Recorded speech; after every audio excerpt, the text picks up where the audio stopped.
여러분 안녕하십니까. 2024년 8월 손해보험 모집인 등록시작 시험 대비 실전 문제풀이 과정 18번부터 여러분과 함께 시작해 보도록 하겠습니다.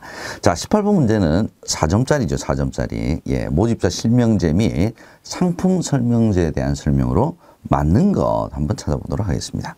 1번, 모집 종사자는 보험계약자에게 제공하는 설명서에 소속, 성명, 요거는 기재를 해야 되는데 주민등록번호, 주소까지는 기재를 하지 않아도 됩니다. 주민등록번호 이게 함부로 막 기재하면 안 되겠죠. 얘는 틀린 내용입니다. 2번, 모집자 실명제를 위반하면 1천만 원 이하의 과태료가 부과될 수 있다. 얘가 맞는 내용이네요. 일단 정답은 2번이 되겠습니다. 3번은 어떤 내용이 틀렸는지 한번 보죠. 이미 가입되어 있는 보험계약과 동일한 조건으로 갱신되는 보험계약은 이미 설명 의무를 이행한 것으로 보죠. 그래서 이행하여야 한다. 그러면 틀린 내용이 되겠습니다. 4번, 통신수단을 이용한 보험 모집의 경우에도 상품 설명서는 자필 서명을 받아야 된다. 자필 서명을 받아야 되면 통신수단을 이용해서 보험 모집하기가 되게 어렵겠죠. 이런 경우는 녹취를 통해서 녹취한 것으로서 자필 서명을 받은 것을 대신합니다. 그래서 4번도 틀린 내용이 되겠습니다. 정답은 2번이 되겠네요. 자, 19번 문제 보겠습니다. 다음 중 특별이익 제공 금지 행위에 관한 설명 중 틀린 것 한번 찾아보겠습니다. 특별이익 제공 금지 행위는 시험 문제 굉장히 자주 출제가 되는 부분입니다. 반드시 기억을 해 두시고요. 1번, 보험계약자 또는 피보험자에게 보험료의 100분의 10, 그러니까 10%죠. 그죠? 연간 납입보험료의 10%라고 보시면 될 것 같습니다. 3만 원 중 적은 금액 내에서 금품을 제공하는 행위는 얘는 이 특별이익 제공에 해당하지는 않죠. 얘를 초과해야 그게 특별이익 제공이 됩니다. 2번, 기초서류에서 정한 사유에 근거하지 아니한 보험료 할인 또는 수수료 지급은 특별이익 제공에 해당한다. 만약에 근거했다면 특별이익 제공에 해당하지 않지만 근거하지 아니하였다. 기초서류에 정한 사유에 근거하지 아니하였기 때문에 얘는 특별이익 제공에 해당이 됩니다. 3번, 보험업법 제98조에서 규정한 금품 등을 제공한 자에게는 3년 이하의 징역 또는 3천만 원 이하의 벌금에 처한다. 얘가 맞네요. 그죠? 네, 그러면 자동으로 4번이 일단 틀렸겠네요. 보험업법 제98조에서 규정한 금품 등을 요구하여 수수한 보험계약자, 피보험자에게는 1천만 원 이하의 벌금에 처하는 것이 아니라 얘도 3천만 원을 기억해 두셔야 될 것 같습니다. 3년 이하의 징역 또는 3천만 원 이하의 벌금에 처하게 되어 있습니다. 정답은 틀린 내용은 4번이 되겠습니다. 20번 문제 보겠습니다. 모집 종사자의 준수사에 관한 설명으로 틀린 것 한번 찾아보죠. 1번, 보험회사 등은 보험설계사에게 보험계약의 모집을 위탁할 때 보험모집 위탁계약서 반드시 작성을 해야 합니다. 일종의 근로계약서와 비슷한 내용이죠. 2번, 보험대리점의 지점이 폐쇄된 경우 보험대리점의 신고사항에 해당이 되죠. 근데 제외된다 그랬으니까 정답은 일단 2번이 되겠습니다. 지점 폐쇄된 거 당연히 신고사항에 해당이 됩니다. 3번, 신고 의무를 위반한 모집 종사자에 대해서는 1천만 원 이하의 과태료.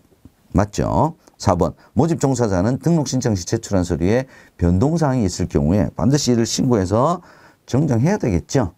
정답은 2번이 되겠습니다. 21번 문제 보겠습니다. 손해보험 공정경쟁질서 유지에 관한 상호협정. 보험설계사가 다른 보험대리점에게 경유처리를 한 경우 제재금 한도, 보험설계사에게 내려지는 제재금 한도. 얘는 암기할 수밖에 없겠네요. 정답은 최저 10만 원에서 최고 1천만 원까지. 요에는 암기를 해 두셔야 될 것 같습니다. 이 상호협정상 이 제재금이 굉장히 여러 가지가 나오죠. 그죠? 그래서 여러분께서 이런 건 다 외우려고 하시면 실은 쉽지는 않습니다. 그래서 예상 문제집에 나와 있는 문제들만이라도 여러분께서 반드시 기억을 해 두시면 시험 문제는 그 범위를 크게 벗어나지를 않으니까 조금 더 여러분께서 손쉽게 암기를 하실 수가 있지 않을까 싶습니다. 22번 문제 살펴보겠습니다. 손해보험 설계사의 등록 취소 및 업무 정지 요건으로 옳지 않는 것, 틀린 것 찾는 거네요. 한번 찾아보겠습니다. 1번. 등록 후에 등록 제한 사유가 확인이 되었다면 당연히 등록 취소가 돼야 되겠죠. 취소되지 않는다 그랬으니까 일단 1번이 정답이 되겠습니다. 등록 제한 사유가 일단 등록이 됐더라도 그 이후에 등록 제한 사유가 확인이 된 경우 아니면 등록은 이미 되었는데 등록 당시에 이 사람이 등록 제한 사유에 해당되었다는 점이 나중에 이제 확인된 경우 뭐 비슷한 내용이죠. 그죠? 이런 경우 다 취소가 됩니다. 업무정지 기간 6개월 이내고요. 보험업법상 업무정지 2회 이상자, 2회 이상자는 취소가 됩니다. 등록 취소 2년이 경과해야 다시 설계사 등록이 가능합니다. 다 맞는 내용이죠. 정답은 1번이 되겠습니다. 23번 보겠습니다. 금융소비자보호법상 금융상품의 유형과 예시 중 틀린 것은 이건 좀 쉬운 문제네요. 그죠? 자, 은행법상 예금성 상품이죠. 자, 자본시장법상 금융투자상품, 이게 이제 주 펀드죠. 그죠? 투자형 상품 맞습니다. 보험업법상 보험상품은 보장성 상품이죠. 1, 2, 3번 다 맞는 내용이고요. 자, 은행법상 예금. 이게 참 쉬운 문제인 게 뭐냐면 정답은 1번 아니면 4번이겠죠. 그죠?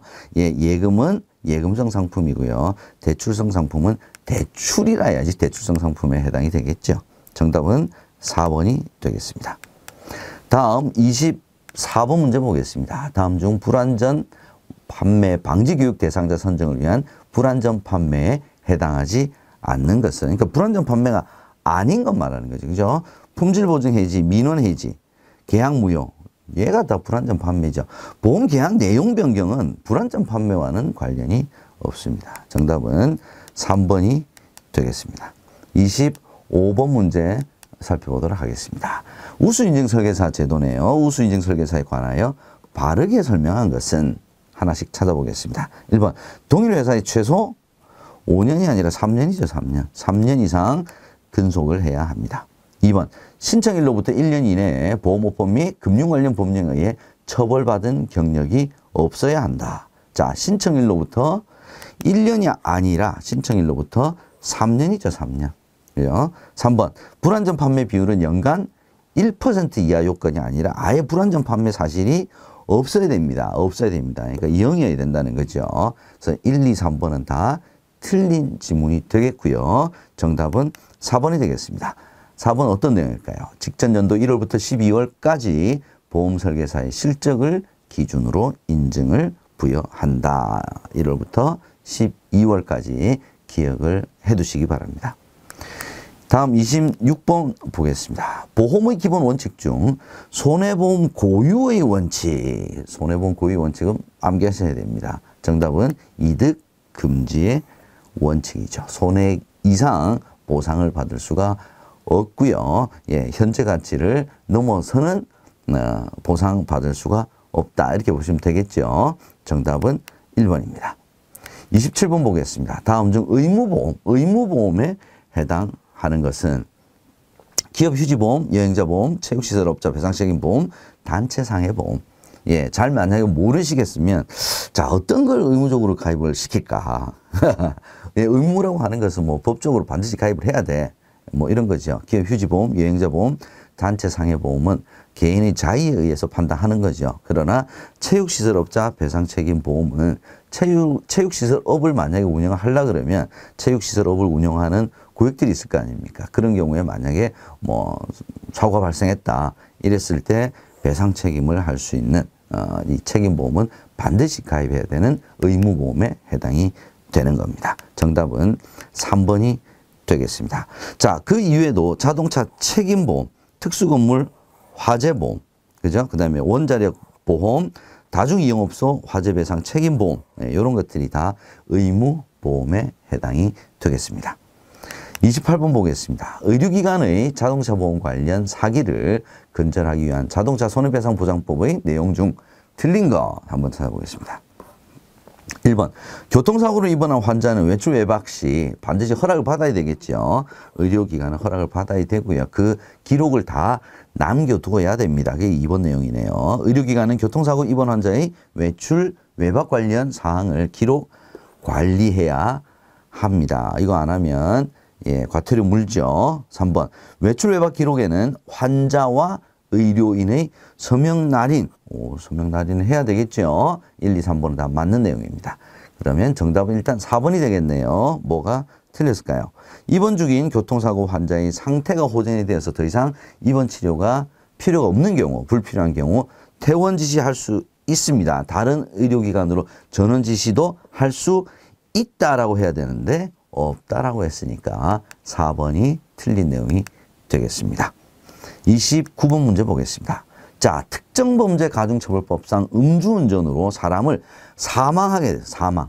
자, 사망을 하게 한 경우와 상해를 입힌 경우 처벌 기준이 다르겠죠. 사망이 훨씬 무겁겠죠. 그죠? 자, 그렇게 생각하시고 제일 무거운 내용이 뭐냐라고 생각하셔도 될 것 같습니다. 물론 암기를 해 두셔야 되겠습니다. 무기 또는 3년 이상의 징역에 해당이 됩니다.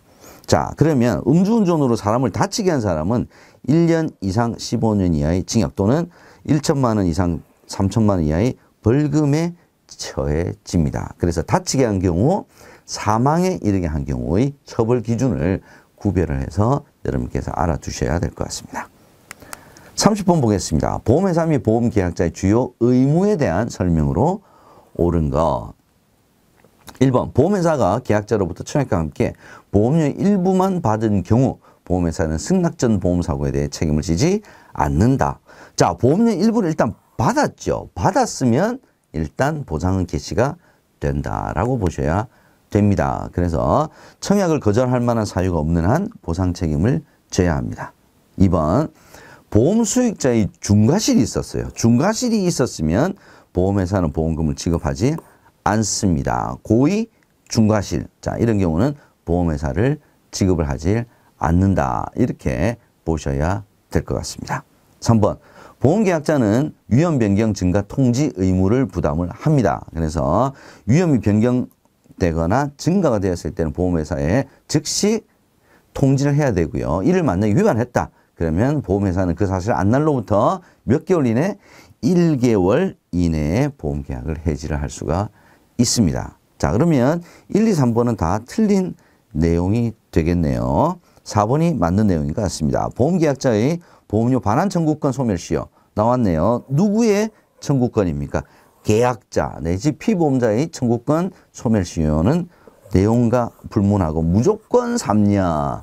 요거 암기해 두라고 제가 말씀을 드렸죠. 기억을 해 두시기 바랍니다. 정답은 4번이 되겠습니다. 31번 보겠습니다. 타인을 위한 보험계약에서 원칙적으로 보험계약자의 권리가 아닌 것은 계약자의 권리. 자, 보험증권 교부해 주세요. 계약자의 권리 맞네요.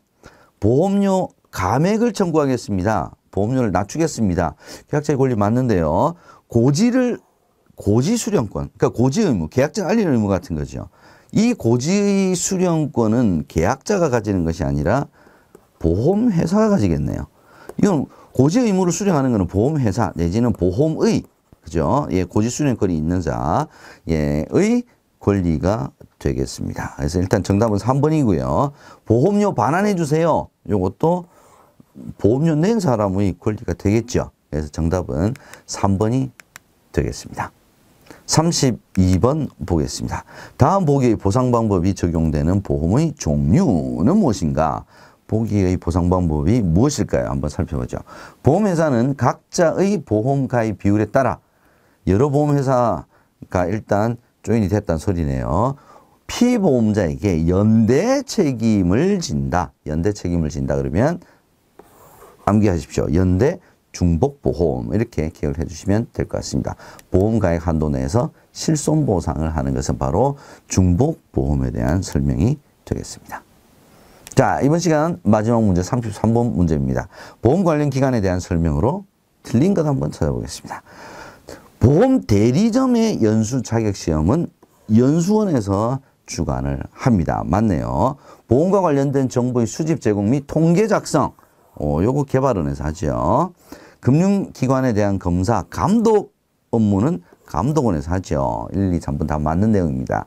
4번은 뭐가 틀렸을까요? 금융분쟁조정위원회 설치해서 운영하는 것은 금융위원회가 아니라 감독원이죠. 금융감독원에서 운영 설치를 하고 있습니다. 자, 이렇게 해서 33번까지 여러분과 함께 두 번째 시간 함께 했습니다. 저는 잠시 후에 세 번째 시간에서 다시 찾아뵙도록 하겠습니다. 여러분, 고맙습니다.